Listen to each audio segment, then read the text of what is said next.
Bismillahirrahmanirrahim. Assalamualaikum warahmatullahi wabarakatuh. Alhamdulillahi wa Waalaikumsalam. kafa wa sallallahu ala nabihil mustafa wa ala alihi wa ashabihi wal wafa. Allahumma aftah qulubana walhimna rusyda wahdina ila siratikal mustaqim. Para teman-teman sekalian, sahabat-sahabat sekalian yang semoga dimuliakan Allah Subhanahu wa taala, dari Stimik Amika, kalau tidak salah nama LDK-nya itu Ladang Amal, ya. Masya Allah, senang sekali di hari ini saya ikut membersamai kita semua dalam kegiatan kajian menjelang buka puasa.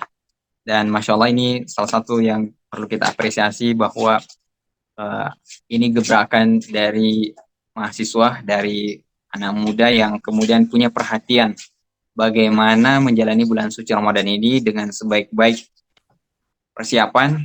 Dan kemarin kalau tidak salah kita sudah pernah bertemu juga atau kurang lebih sebulan yang lalu, ya, sempat kami ke sana di kampusnya, dan kita juga sudah memberikan bagaimana sebenarnya tips-tips ya untuk kita menjalani bulan suci Ramadan. Dan sekali lagi saya mengapresiasi kegiatan ini. Jadi kita uh, mengisi bulan suci Ramadan kita dengan aktivitas ilmu. Dan ini sesuai dengan nama LDK-nya, ladang amal. Ya. Bagaimana kita mau beramal, kita menyiapkan ladang dan seterusnya kalau kita tidak memiliki ilmu. Ya, ilmu itu ibarat nur, ibarat cahaya, ya. Atau ilmu itu ibarat kalau tanaman, ya dialah yang kemudian menjadi faktor yang membuat tanaman itu bisa bertumbuh dan berkembang lebih baik. Dan kalau kita tidak bisa atau tidak memiliki ilmu, bagaimana mungkin kita bisa beramal? Nah, hari ini karena waktu kita yang cukup singkat, tema kita adalah pemuda dan masa depan umat. Tema ini sebenarnya masih punya judul-judul. Jadi ini tema umumnya. Bagaimana kemudian kita akan banyak berbicara nantinya bagaimana sebenarnya pemuda itu, ya. Kemudian dan apa hubungannya, relevansinya dengan masa depan umat kita, ya. Sebab sekali lagi masa depan umat kita, ya, itu ada di tangan para pemuda, ya. Dan ini kita bisa membaca dari sejarah, ya. Bagaimana kemudian orang-orang yang pertama kali Rasulullah SAW ajak untuk masuk Islam itu adalah para pemuda. Ya, kebanyakan mereka usianya di bawah 30 tahun. Ya. Bahkan kalau kita bisa mendata dan menganalisis al-mubasyirin, ya, 10 orang, ya, al-asyar mubasyirin bil jannah, 10 orang yang dijamin masuk surga itu adalah kebanyakan dari golongan pemuda. Ya, tentu ini ada hikmah, ada rahasia tersendiri. Mengapa kemudian Rasulullah SAW itu mengajak, ya, pertama kali pemuda? Salah satu rahasianya adalah karena pemuda itu punya namanya yang disebut dengan fleksibilitas. Ya, jadi pemuda itu mobile. Ya, apalagi seorang laki-laki yang disebut sebagai rijal. Ya, jadi Islam ini, kalau kita membaca sejarah tadi, itu awalnya dibawa oleh para pemuda. Ya, jadi para pemuda inilah yang kemudian memiliki harapan, memiliki tumpuan di masa mendatang. Dan ini juga sekaligus pelajaran untuk kita bahwa kaidah sejarah, ya, kaidah dalam peradaban, bahwa tonggak, ya, sejarah dari peradaban itu selalu diawali oleh para pemuda. Ya, jadi kalau pemuda ini kemudian adalah mereka orang-orang yang produktif, orang-orang yang bergerak, tidak tinggal diam, maka yakin dan percaya, ya, bangsa kita, umat kita itu juga akan bangkit dan maju. Nah, di serial kita tentang pemuda ini, insya Allah nanti kita akan bahas, ya, setidaknya ada 3 poin utama. Yang pertama adalah bagaimana sebenarnya pemuda ini dalam sejarah? Ya, kita akan melihat khususnya pertama kali dari Al-Quran. Ya, bagaimana sebenarnya di dalam Al-Quran itu peran-peran yang penting yang dilakukan oleh para pemuda. Kemudian yang kedua kita akan juga membahas dalam sejarah peradaban Islam. Ya, bagaimana pemuda ini yang punya peran andil seperti Sultan Muhammad Al-Fatih di usia 21 atau bahkan 22 tahun dia sudah menjadi khalifah dan menaklukkan Konstantinopel. Saya yakin di antara kita semua ini itu seusia dari Sultan Muhammad Al-Fatih. Ya, usia-usia 22 tahun. Ini menjelang semester akhir kalau kita, ya. Menjelang sudah mau skripsian gitu. Nah, Sultan Al-Fatih dia sudah menjadi khalifah, kemudian menaklukkan, menjadi penakluk peradaban. Nah, maka ini bisa menjadi inspirasi kita, pelajaran kita, bagaimana seharusnya kita seperti Sultan Muhammad Al-Fatih. Kemudian selanjutnya juga kita akan juga membahas di serial Pemuda ini khusus bulan suci Ramadan, yaitu bagaimana tips, ya, bagaimana langkah-langkah strategis yang ingin kita lakukan supaya kita menjadi pemuda yang produktif. Ya, jadi saya menggarisbawahi pemuda yang produktif. Kemudian setelah itu menjadi pemuda yang kemudian bisa memberikan dampak kepada sekitarnya. Jadi kita jangan kemudian menjadi pemuda yang hanya soleh untuk dirinya sendiri, tapi bagaimana kemudian kesolehan kita itu berdampak kepada orang lain. Nah, ini di sisi ketiga ini akan kita bahas apa namanya, persoalan pemuda. Nah, untuk hari ini sebagai pengantar, kita ingin membahas dulu yang step pertama ini, bagaimana pemuda dan kaitannya dengan bulan suci Ramadan. Ya, sebab kita ini berada di bulan suci Ramadan. Apa sebenarnya peran-peran penting yang harus dilakukan oleh kita khususnya sebagai pemuda agar ya Ramadan ini itu kemudian benar-benar bisa kita manfaatkan dengan baik. Nah, dalam hal ini saya ingin membagikan kepada kita ada 7, ya, ada 7 langkah, ya, atau ada 7 yang menjadi, kalau misalnya kita biasanya melakukan sesuatu, kalau kita misalnya kuliah, ya biasanya kan ada target, ya, ada target pencapaian dari ilmu yang ingin kita dapatkan. Nah, saya ingin membagi kita juga ada 7 target pencapaian bagi seorang pemuda di bulan suci Ramadan ini. Ya. Nah, yang pertama adalah eh, saya ingin memberikan gambaran kepada kita bahwa pertanyaannya mungkin adalah mengapa kita harus punya target? Ya, mengapa kita harus punya target pencapaian? Ya, khususnya kita sebagai pemuda. Nah, ngapain sih harus punya target segala? Ya, emang kita ini sudah banyak target, sudah ditarget bahkan. Tapi bagaimana kemudian kita dari target itu, ya, kita ingin keluar di bulan suci Ramadan ini dan kita mendapatkan target-target yang Allah sebagaimana Allah inginkan di bulan suci Ramadan ini. Nah, berkaitan tentang target ini, apa eh, pentingnya? Ya, kalau bahasanya itu apa urgensi, apa hal yang mendasari mengapa kita butuh target. Coba di antara kita ini, kalau misalnya kita keluar rumah, kemudian ada ojek yang lewat. Ya, kemudian ketika ojek itu lewat, kita kemudian nyamperin, dan kemudian kita ingin naik ojek itu. Kira-kira apa pertanyaan dari tukang ojek itu? Pasti dia akan bertanya, mau pergi kemana? Ya, mau kemana nih? Nah, coba kalau kita jawabannya, saya juga nggak tahu. Sayanya, yang penting pokoknya kita naik aja deh. Kita coba jalanin aja dulu. Ya, kalau cocok, ya baru kita lanjut. Nah, kira-kira kalau jawaban kita seperti itu, apa kira-kira tanggapan dari tukang ojek ini? Ya, kalau saja kita bingung, maka yang lebih bingung lagi, atau kalau ojeknya ini bingung, maka justru yang lebih bingung lagi adalah kita sendiri. Karena kita tidak punya target, kita tidak punya hal yang menjadi, kalau ibaratnya itu di misi, ya mission. Apa misi kita sebenarnya? Ya, nah sama juga bulan suci Ramadan ini. Kalau seseorang itu tidak punya target, maka boleh bisa jadi dia akan menjalani bulan suci Ramadan hanya karena memang tradisi. Ya, ibaratnya kita ya datang lagi bulan Ramadan. Jadi kita ya sekedar ikut. Ya, ini karena tradisi di kita di kampung kita. Ya, kalau bulan Ramadan ya tadi kita harus bangun sahur, kemudian subuh-subuh kita pergi sholat subuh, kemudian ya siang-siang atau pagi-pagi, ya, kalau nggak ada kerjaan ya paling misalnya cari pekerja apa hal-hal aktivitas yang ya bisa saja menunggu waktu kita untuk buka. Kemudian setelah itu buka, kemudian pergi sholat maghrib, kemudian sholat isya dan sholat tarawih dan seterusnya. Jadi dia akan berjalan dan ya kita ibaratkan hanya sebagai rutinitas. Ya, jadi kita berjalan dan ya kita mau mengatakan eh, ya, apa yang dikatakan Rasulullah SAW, berapa kan minas shaim, berapa banyak orang yang berpuasa tapi kemudian tidak mendapatkan apa-apa dari puasanya itu kecuali lapar dan haus. Nah, kita ini tidak ingin seperti demikian. Maka inilah pentingnya mengapa kita harus punya target, ya, apa pencapaian yang ingin kita capai di bulan suci Ramadan, khususnya ibadah puasa. Ya, apakah dengan berpuasa itu hanya kita menahan lapar dan haus, atau hanya kemudian melakukan aktivitas, atau bahkan mungkin sebagian orang yang justru ketika bulan suci Ramadan dia tidak produktif, ya lebih banyak tidurnya, ya atau bahkan mungkin mengerjakan hal-hal yang kurang atau bahkan tidak bermanfaat sama sekali. Nah, pertama, target yang ingin kita capai, ya pencapaian di bulan suci Ramadan ini adalah uh, litazkiyatin nufus, ya. Jadi bulan suci Ramadan ini pastikan target kita adalah bagaimana kita ingin mensucikan jiwa kita. Ya.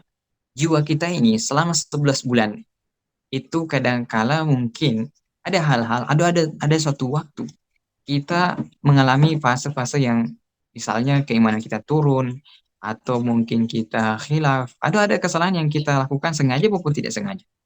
Maka dengan datangnya bulan suci Ramadan, ini adalah momen untuk mendidik, ya, untuk membersihkan jiwa-jiwa kita, untuk bagaimana jiwa kita ini tetap stabil. Sebab sebagai seorang manusia, stabilitas jiwa itu sangat diperlukan. Dan ini kita pelajari dari perjalanan hidup Rasulullah SAW. Rasulullah SAW itu ya dari sejak beliau remaja, kemudian menjadi pemuda, sampai kemudian beliau diangkat menjadi seorang nabi dan berdakwah, jiwanya itu tetap stabil, ya bahkan semakin menguat. Ya, makanya kita juga perlu belajar bagaimana Rasulullah SAW dalam memanage stabilitas jiwa.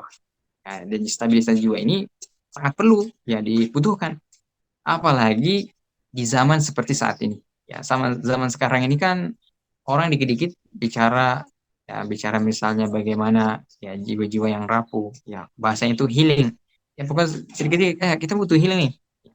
Dan ada pendapat yang mengatakan bahwa orang yang sering-sering ya dikit-dikit langsung healing itu menandakan bahwa orang ini jiwanya lemah.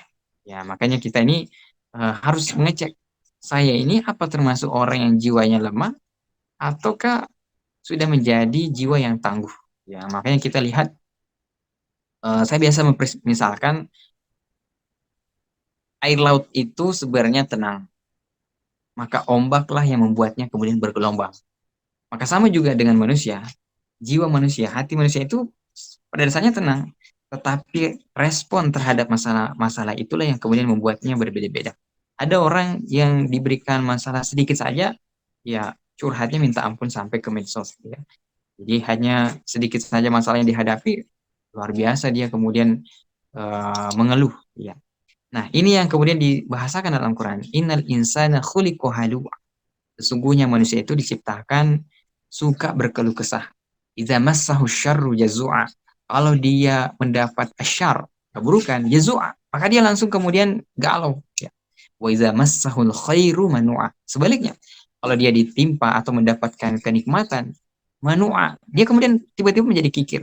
Ya, jadi ini memang manusia ini sudah disebut dalam Al-Quran suka berkeluh kesah.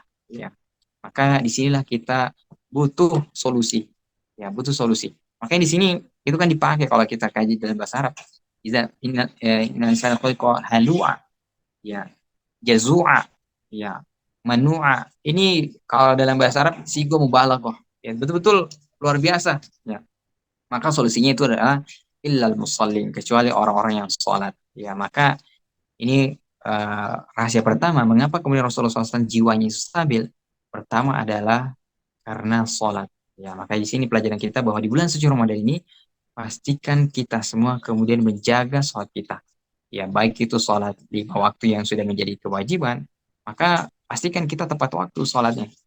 Kemudian bukan hanya sholat 5 waktu, itulah kemudian di bulan suci Ramadan ini kita ada beberapa sholat-sholat sunnah yang bisa kita lakukan. Seperti misalnya di malam hari sholat tarwih, kemudian di pagi hari kita bisa sholat duha, ya, atau mungkin sholat-sholat nawafil, sholat yang mendahului, qobliyah, ataupun yang mengakhiri setelah ba'diyah, setelah sholat-sholat wajib.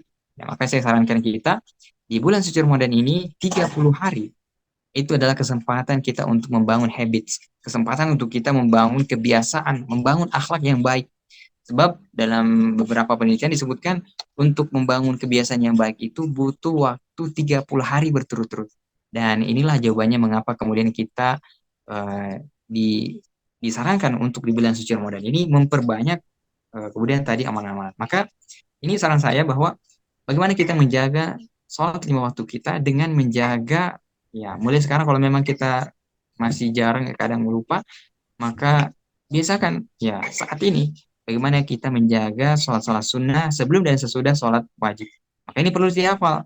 Misalnya 2 rakaat sebelum subuh, kemudian sebelum dan sesudah sholat zuhur, sholat asar, sebelumnya, kemudian sholat maghrib, setelahnya, kemudian sholat isya, setelahnya. Jadi ini di antara hal-hal yang bisa menjaga amalan sholat kita. Dan itulah tadi, sholat salah satu sarana kita untuk ditazkiyatin nufus, untuk mentazkiyah, mensucikan jiwa kita.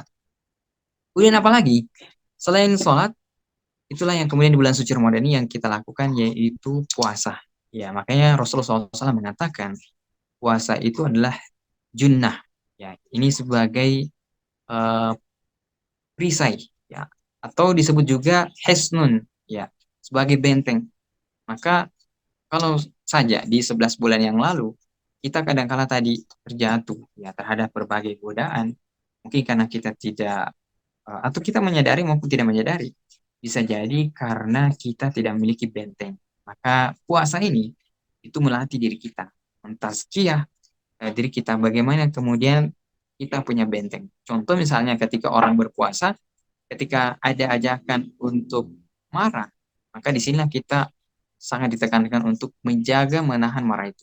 Makanya kemudian dikatakan ini soim. Kalau orang lagi puasa, ya kita bilangnya tadi, saya lagi berpuasa. Ya kalau ada yang mau mengajak orang untuk berantem. Ya. Kemudian apa lagi? Di antara amalan-amalan itu juga yang mentazkiyah diri kita di bulan suci Ramadan ini adalah membaca Al-Quran, qiraat Al-Quran. Maka saya sarankan kepada kita, usahakan kita ini punya target.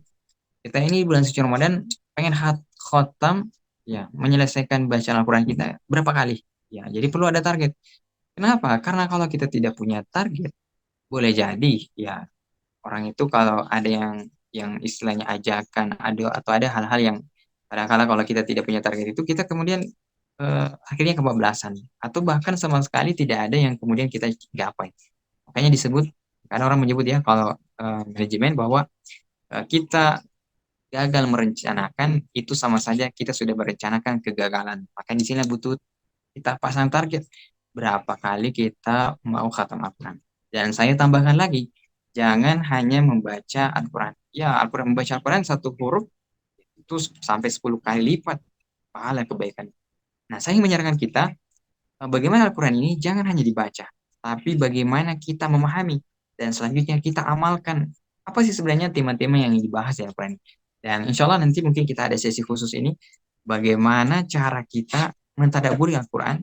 Ya, karena kita ini tidak belajar bahasa Arab secara langsung, kita juga kuliahnya bukan jurusan syariah, bukan jurusan agama, tetapi kita butuh tools, ada toolsnya, ada alatnya, kita bisa memahami mentadaburi Al-Quran itu dengan ya dengan keterbatasan yang ada. Nah, kemudian di antara juga yang kami sarankan dalam membaca Al-Quran ini adalah bagaimana kita bisa mengambil ya satu dua ayat yang kita baca itu kita pahami apa sih maksudnya.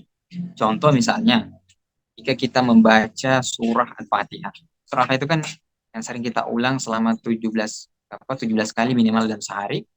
Ada kemudian ayat yang kita baca, dinas siratal mustaqim. Tunjukilah kami jalan yang lurus. Ya.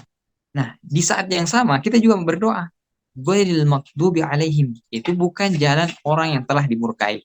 Nah, ini salah satunya kalau kita mau tadaburi, ghairil maghdubi alaihim bukan jalan yang telah dimurkai.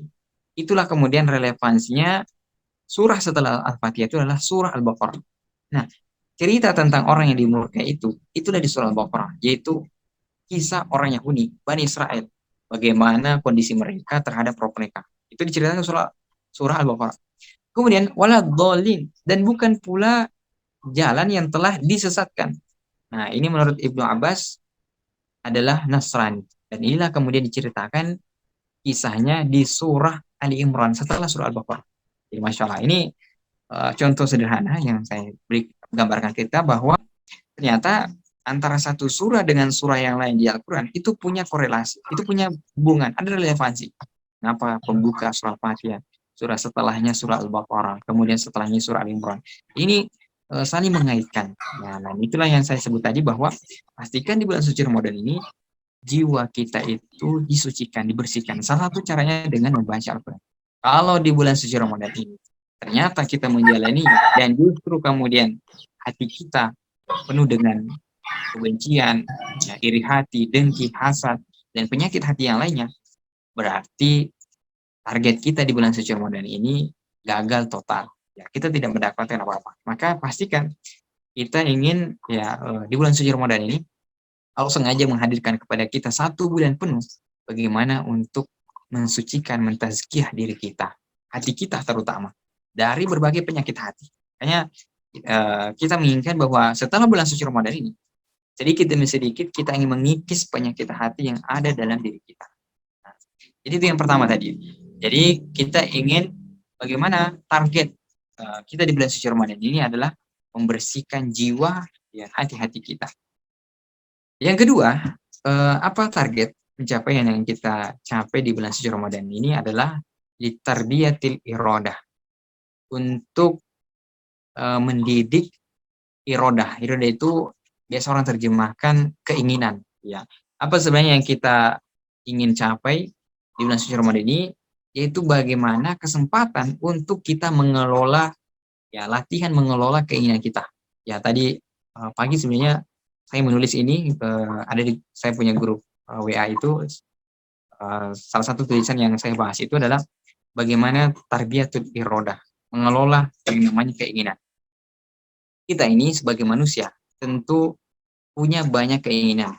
Ya, keinginan-keinginan kita baik yang sifatnya jangka pendek, jangka panjang, ya, atau mungkin keinginan-keinginan sifatnya pribadi.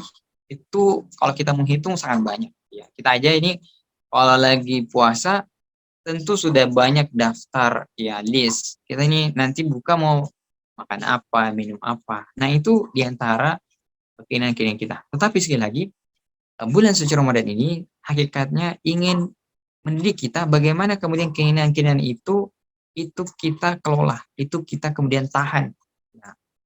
Nah, eh, kaitannya juga sekarang ini kan kita hidup di zaman yang serba canggih, ya, serba cepat, ya, serba instan, ya. Bahkan makanan sekarang saja itu banyak yang instan, ya, fast food, ya. Nah, lambat laun, ya, sadar atau tidak, eh, sesuatu yang instan tadi itu bisa berpengaruh, berdampak kepada diri kita sendiri. Ya, akhirnya kemudian muncullah istilah generasi yang tadi, generasi pengennya cepat. Ya, misalnya, ya bisa saja ya, ada orang yang waktu ketika SD ya berpikir, ini kalau SD 6 tahun ini lama banget nih. Ya, saya pengennya langsung SMP. Ya, pas SMP dia bilang, kayaknya SMP nih saya mau segera jadi SMA deh. Pas SMA dia berpikir, dia melihat anak-anak sudah kuliah, saya pengen kuliah cepat deh.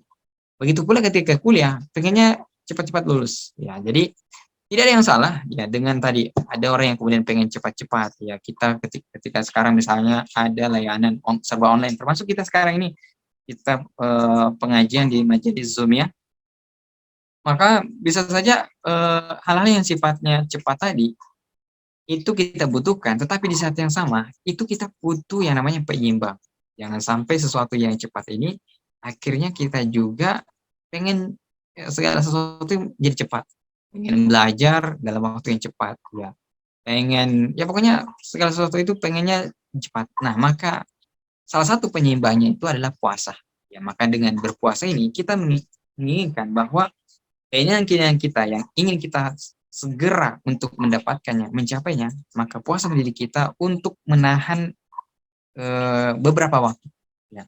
Jadi kalau kita puasa, ya biasanya kita pagi itu sarapan, kemudian siang-siang kita kemudian makan siang, maka karena kita berpuasa, keinginan-keinginan untuk sesuatu yang sifatnya halal, ya, mubah, boleh, itu kemudian kita tunda sampai waktu berbuka. Ya. Nah, apa sebenarnya hikmah di balik ini? Ternyata hikmahnya adalah tadi, bagaimana kita ini latihan bahwa sesuatu yang kita paling inginkan bisa saja ditunda, tetapi kita justru mendapatkan sesuatu jauh lebih besar lagi.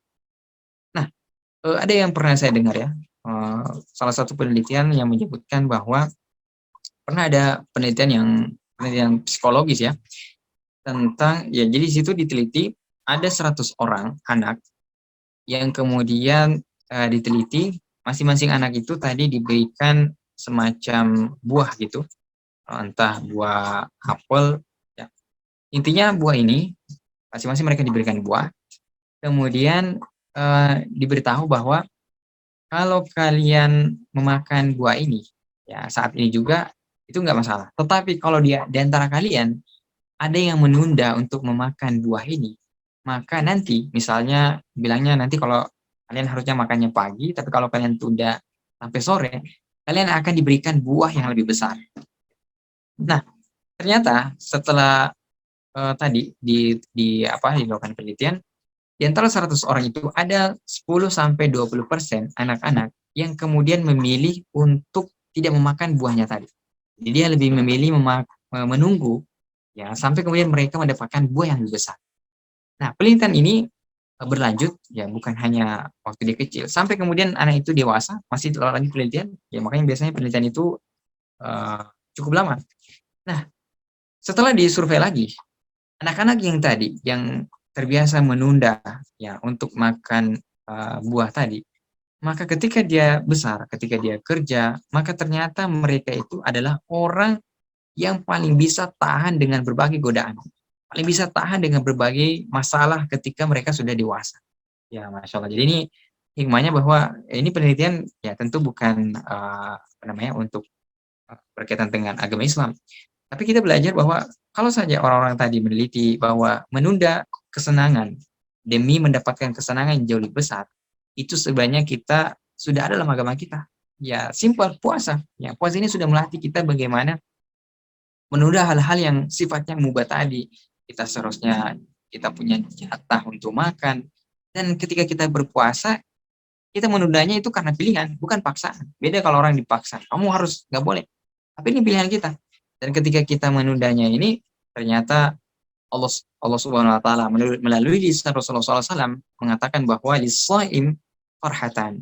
Bagi orang berpuasa itu ada dua kegembiraan yang menanti dia. Pertama, inda fitrihi, ketika dia berbuka, dan yang kedua ketika bertemu dengan Rabbnya. Masya Allah. Jadi ini sangat berkolerasi bahwa kalau kita saat ini terbiasa menunda hal-hal yang seharusnya kita dapatkan, ya, dan ketika kita menunda tani karena pilihan, maka yakin dan percaya kita akan diberikan ganti yang justru lebih baik dan bahkan lebih jauh melebihi yang kita harapkan.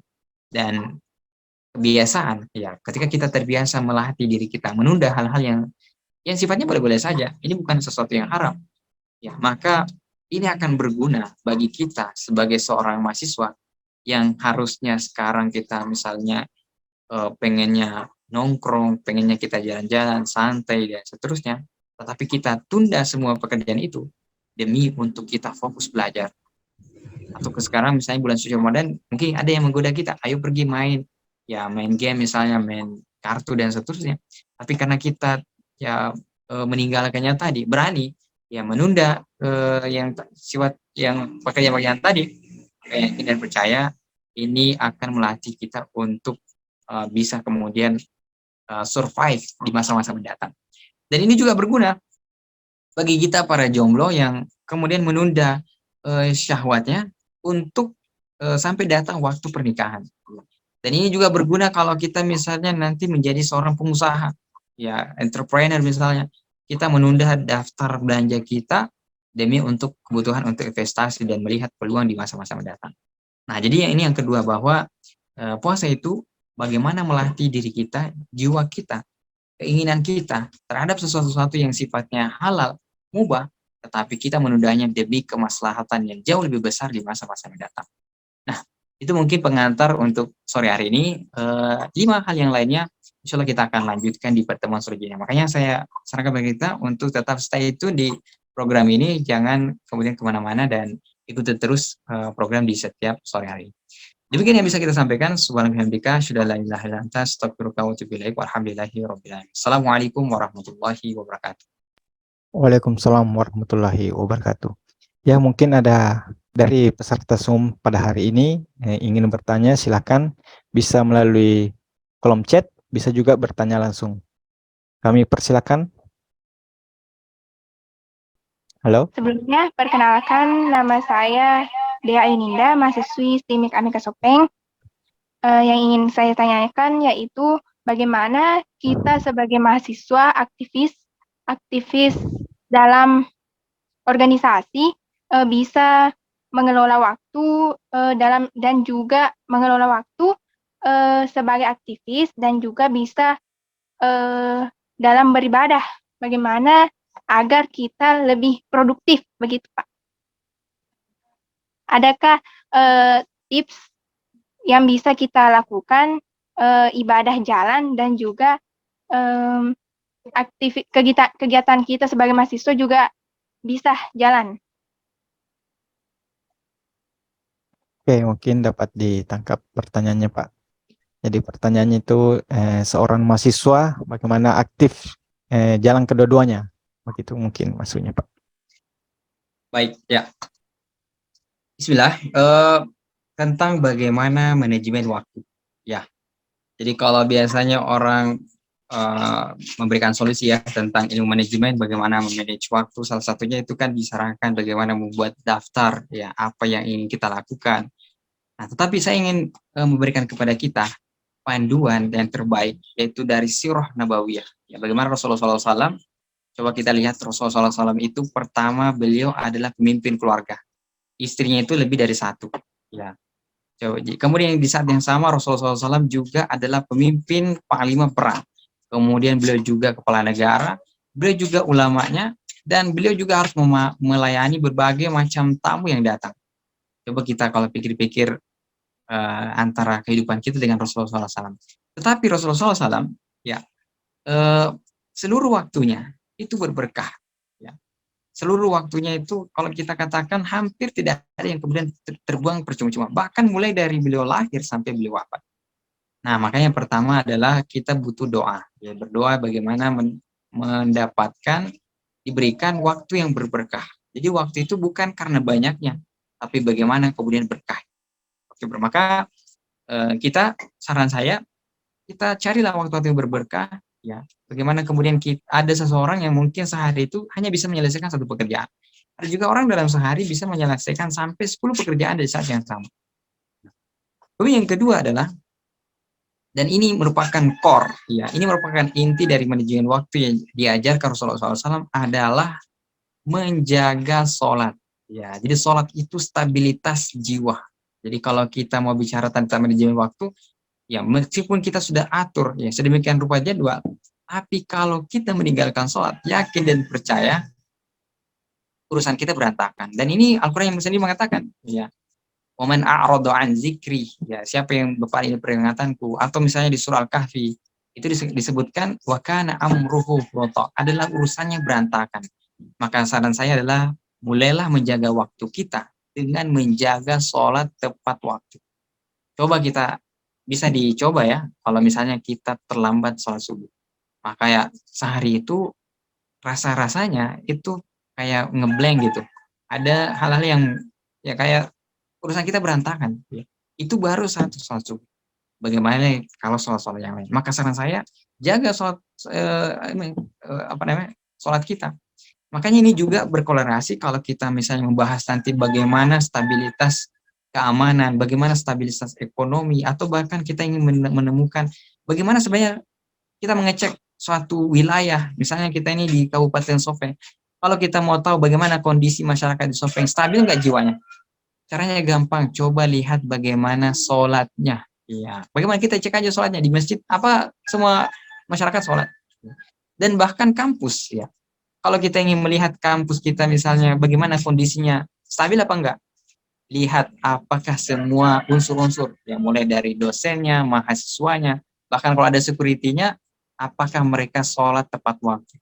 Ya, saya pernah ada pengalaman, saya memasuki sebuah sekolah, lembaga sekolah. Itu mereka mengeluh, ini kenapa nih kita ini di sekolah ini siswanya ambur adur, nggak bisa diatur. Kemudian ternyata setelah dicek, ternyata di antara gurunya itu ada yang kadangkala melalaikan sholatnya, terlambat sholat lah, ya, karena urusan pekerjaan dan seterusnya. Jadi ternyata solusinya, nah makanya saya bilang solusinya ini coba perbaiki dulu sholat, ya.